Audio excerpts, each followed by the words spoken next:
Hello, all. This is Dr. Dave Maslach talking to you about reciprocity.com. The E is written with a 3. And in this particular video, I'm going to talk about how do you actually get a job in the management academic job market. So if you don't know me, I'm a professor of innovation strategy and entrepreneurship, and I created this whole reciprocity project to give back as much as I possibly can. There were so many people that helped me out to become a professor that I wanted to create something to pay the favor forward to other people that are interested in doing something similar.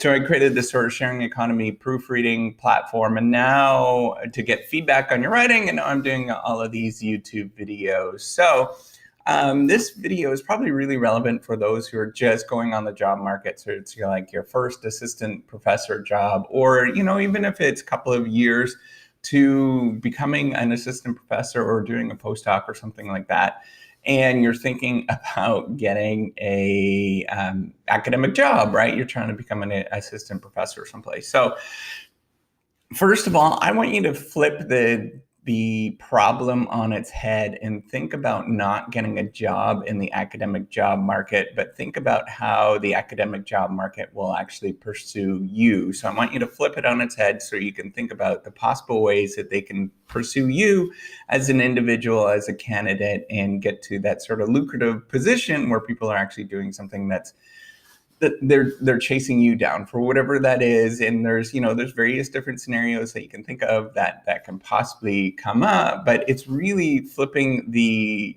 problem on its head and sort of building backwards to get to the point where you actually become valuable enough, or you have enough status or reputation that people actually want you to be at their institution, right? So that's really what the job is when you're pursuing this and thinking about it. It's thinking about how you can build your reputation or status or fill out a particular niche that nobody else has, or niche that nobody else has pursued before, and that you become valuable. I have heard, I've had personal friends and people around me that have actually been called up when they were during a PhD because they were perceived very valuable from other institutions because they were doing something that was interesting. So it might have been, so this one particular person I'm thinking about right now, they were in finance and they were getting called up because they were doing something that was kind of unique and different. And doing a PhD in finance. And then, every once in a while, somebody does something that's really valuable and interesting that they can actually be recruited before they're actually done with their PhD. And the other thing to think about is building your reputation and status in the long run, so people actually know who you are, and it is going to generate, maybe it's not in the immediate term any particular benefit, but in the long term, it's going to benefit you. And there's lots of different ways or why you want to do that, because it's really how the whole tenure system works. It's all about a reputation and building reputation. So if you don't know this, to become a associate professor, you need to be moderately or nationally known at the thing that you're doing. And then to become a full professor, you need to become, everybody around the world needs to know what you're doing, and that's your particular thing. So you have to think about yourself as kind of like a company. And that's what I want you to think about. And you're solving the problem of how to become like a profitable company going forward. And really what you're doing is your product is the ideas that you're generating, and you're producing more of those ideas, either sort of specializing in one particular kind of idea or doing something in a broad-based way. So you need a couple of different factors to power your company, power your engine, your job market engine, your idea engine going forward. The first thing is sort of the research and development that you need to do, right? So you're always generating new and different ideas and unique ideas that nobody else is thinking about. That's a really important thing. The R&D engine in a company is generally very, very valuable, and that's what drives growth within a company. Then you also have to think about the operations, right? So thinking about how you can actually get papers published and sold on the job market or in the market. So thinking about how you can frame your papers so they can actually get through the process of getting them published. It's a really important thing. And most of us probably focus on sort of the operational stuff rather than all of these other sort of components. And then the last one that I think is important is building community. And I think this is neglected, and this advice is actually not told a lot. And I think it's very, very valuable. It's something I learned in the last 5-10 years and how valuable it actually is. So I'm not talking about marketing and sales, and lots of people might think about that as marketing your ideas, and that's just kind of pushing your ideas out there. But I'm actually talking about building a community around you so that you become a sort of an orchestrator or a linchpin, something that you're working on. And the goal is so that particular ideas are that you become very valuable in the marketplace, and things are sort of, all the ideas are run through you as a linchpin, right? That's an important sort of concept to think about. You're building this community, and not only sort of thinking about you as a single sort of person that's doing that particular thing, but as well as getting other people to do that particular thing and motivating and doing sort of leadership activities to push that forward. This community building exercise is probably the single most important thing for me personally in my life.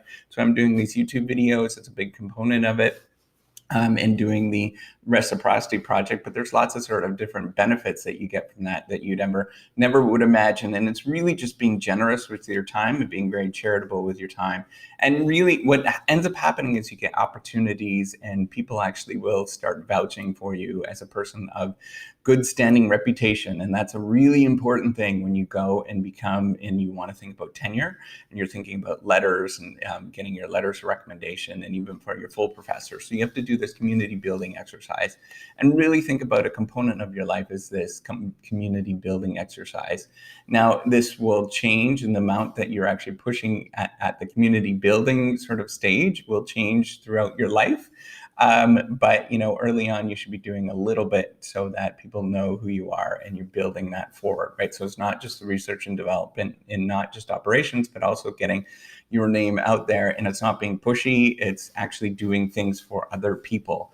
And that's a really important thing. So doing things that actually matter in the marketplace, that you're solving other people's problems. And it's not just research and development, it's not just operations, it's actually going out there and helping out other people. So what I'm talking about when you're thinking about this in terms of getting a job in the management academic job market, it's really about thinking strategically. And in the couple of things that I'm going to sort of suggest with this, it's a very long-term sort of thing to think about. So if you're thinking short-term and you're watching this video and you need to get a job immediately, this video is probably not going to be the most beneficial for you. But thinking long-term of how you can build your engine, build your company, you're really thinking like a CEO of a Fortune 500 company, how to build this going forward, build your brand, build your reputation, build your status within academia.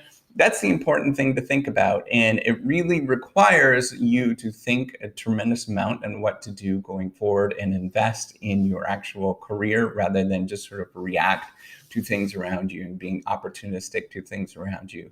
So you have to build the brand of who you are and what you want to be going forward.